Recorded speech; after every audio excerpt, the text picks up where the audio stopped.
Hey everyone, welcome back. This is going to be a tutorial showing you how I took my sister-in-law Ashley from a highlight to a color melt. This is her before. We didn't brush it just to make it more dramatic, you know. And this is her goal. Not necessarily the tones, but more of how the color is placed. She likes that more ruddy look with blending into a blonder color. I am going to blend the colors up a little bit more just so it's not such a drastic change, but more of a transition. And this is how I do it. If you'd like to see how I did it, then stay tuned. I've been running for so long, I'm clear about the path I was on. I was breathless, my heart restless. To see more of my videos, make sure you hit the subscribe button and the bell below to be notified when I put more out. I first start out foiling around the face, keeping the blonder out. Even though we are doing a color melt and she wants a more ruddy look, I still want to blend it in around the face. She is young and she does have issues with gray hair, and her hair being so naturally dark, they stand out very easily. And by adding these foils around her face, a really fine weave will help them blend in as they grow out. Now I'm using her old highlight as her new highlight and just kind of melting the color down to blend into that. However, it is really dark underneath through here on her side, so I'm just adding that other highlight to brighten it up a little bit. The highlight formula that I'm using is the REDKEN's new Bond Insider with 20 volume.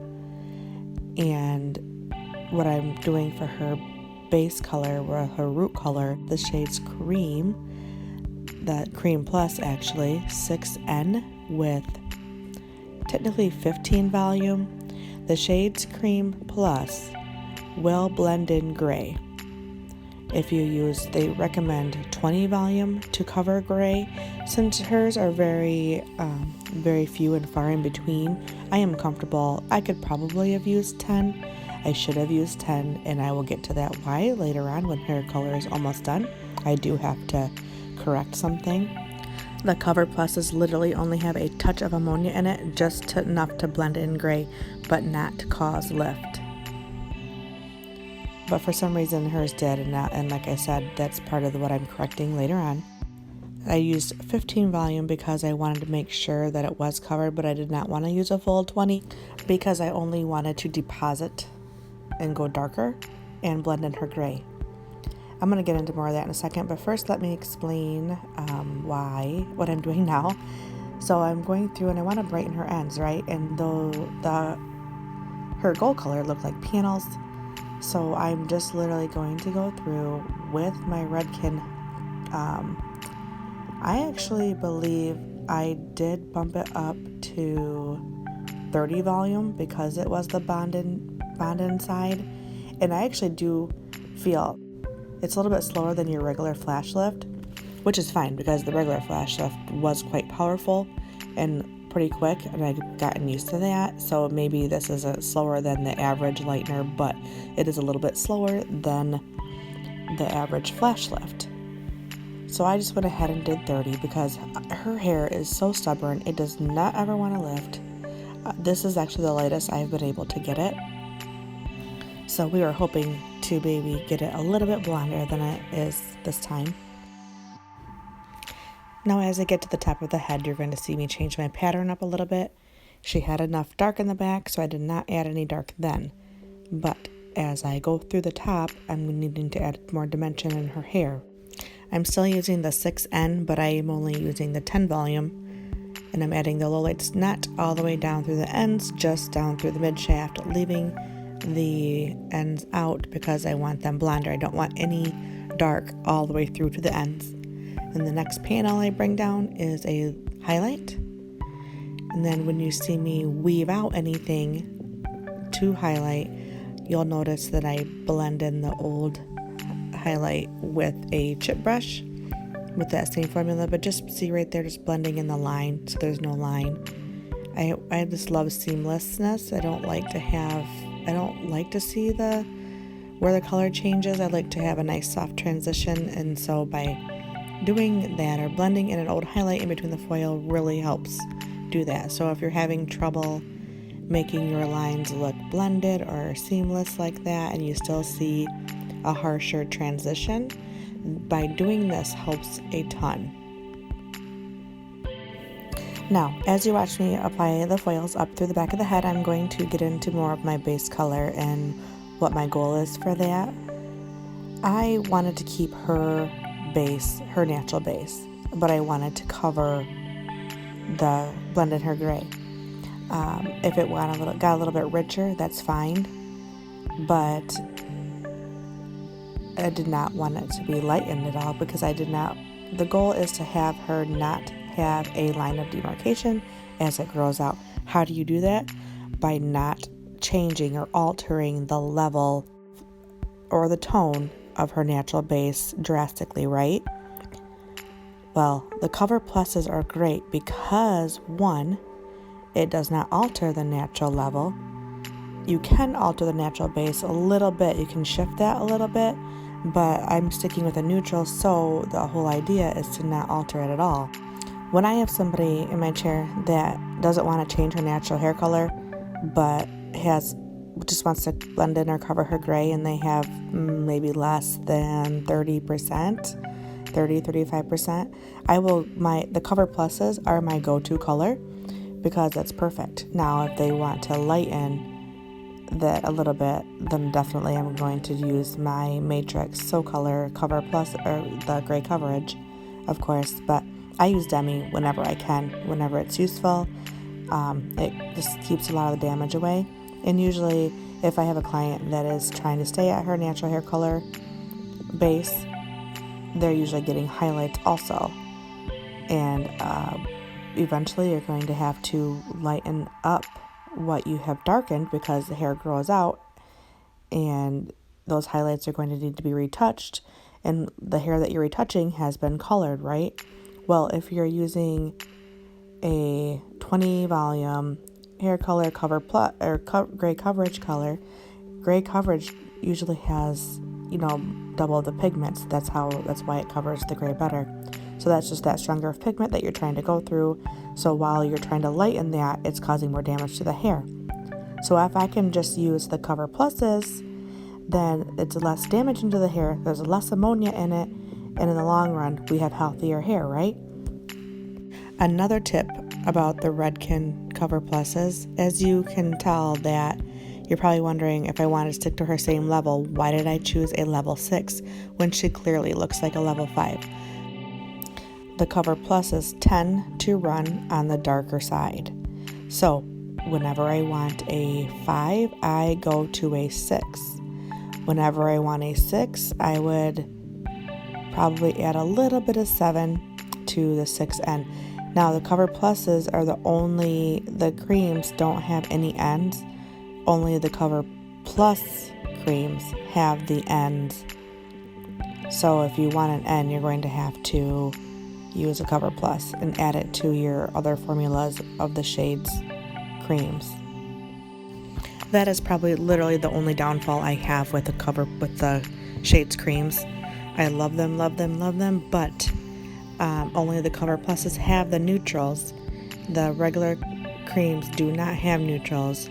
I mean, I've concocted my little mixture for a neutral, like they have a 6NA and a 5WN warm neutral, so mixing those together, I have kind of figured out how to make it more neutral, but in general, it would be really nice if they had neutrals in the regular creams and not just the pluses. And I had to add this footage on here of me pulling out the foils. I love seeing these. Maybe you guys are foil pulling out junkies too. Is that even a thing? Does that sound weird? But I like to see how it blends in, and I don't know. It's just fun to watch. But you see how on the sides here I show you where I brought the side foil highlight up to the root? Well, I'm just taking that base color and blending it in with my thumb. I have a pop-up tip showing that also, where I'm just kind of smudging it. This just kind of helps transition that a little bit. And then going around the face, doing the same thing. I want it close to the root area, but I want it to be smudged. So I'm doing that. Now, as I'm blow drying her hair, I'm looking, this is what I was talking about earlier, something I had to correct. I used the 6N, and it does look darker in this video, but in real life, like, her base color lightened, and I did not want that. I want it to be really, really rich. And usually the ends, and anybody else, of course, would be really rich. But it's funny how her hair has a hard time getting lighter with lightener. But yeah, I use a Cover Plus with very low ammonia, and her base lightened like a level. Well, that's not what I wanted to do. So what I actually did is I went back through with the shades Creams, Cover Pluses, and a 4N, and put that on her root just really quickly. When I was done applying it, I did go through each section and comb it down to blend it in, being careful not to touch the hair that I did not want to have touched. And being extremely careful around the hairline. I almost didn't touch it at all, but I decided that I just wanted to barely tap it to have that depth there. And then I decided, since it did not get as light on the ends as I wanted, which I did anticipate, I went back through, because she's processing for 20 minutes anyways, right? I literally took the flash left the bond inside, and I did 40 volume, only because it is open air and it's not going to be sitting really any longer than about 10-15 minutes. I just wanted to pop some blonde highlights through there, hoping that I kind of, and you can't really tell here, but I did kind of weave out the ones that had the dark ran through it. I can tell, I can see where they're at, and just brought out the ones that were clearly had already been lightened, and going in and lightening them some more.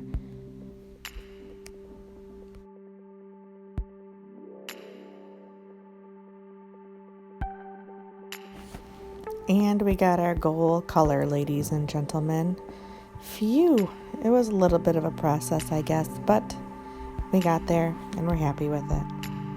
And with it straight, you can still see the dimension in there, and that is what I wanted. That's why I had to make the root darker, so you could see that. Now I'm going to go in and curl it. I'll speed this pretty quickly here so you can see how I do it, but I just wanted to show you how you can see that melt in really good, how shiny it is, and it's just a perfect transition. And if you've noticed, I have a couple videos, this one, and there's another one that I can think of off the top of my head for sure, that I have no problem admitting that I needed to go back in and tweak something, or maybe the color I chose wasn't the best one. Sometimes either it could be just the choice that you made that wasn't spot on. We're only humans, we're not going to be perfect all the time. Or sometimes the color just didn't take how you expected it. Like, you knew the law of color, you knew how to formulate, but the formula itself didn't take how it should have. It is okay. Clients do not care as long as it's, fixed. It's better to admit that, hey, this didn't take how I wanted. Let's go back in and fix it. Let's just do something. Or you don't even have to use the word fix, because it could have just not been your mistake. It could have just been the hair itself. Everybody's hair is different. It'll take differently. So by saying, it's not what I expected, let's just go in and tweak it a little bit, it's better to do that than to try to hide it and send them on their way, hoping to God they don't notice it. When a client knows that they can trust you, they're going to be a client for life, and they're going to put their hair in your hands, no problem. And if they do get upset because you're not 110% perfect all the time, that's really not the client you want, because that's probably the client that puts all the pressure on you, right? You don't want clients that put pressure on you. You want clients that have realistic expectations. The client that gets along with your personality, their personality, they all need to mesh. And the client that wants something that's the impossible is not the one that I want in my chair, personally. Here is the end result, the goal next to the after. Remember, again, the tones were not what we were going for. It was more of the look and the color placement. After curling it, I just kind of let it cool for a little bit, run my fingers through it. I wanted you to see that dimension going throughout there, and the transition of color from the dark to the light, and how it blends really well. Now, if you liked this video, please do not forget to subscribe, and then if you ding that little bell down there, it'll let you know when I have new ones come out. And if you liked this video, I would really appreciate a thumbs up. It would just make me feel so special. If you'd like, go ahead and check out my Instagram, and I also have a Facebook page. Thank you guys so much for watching this one, and I hope you will all be back. Bye.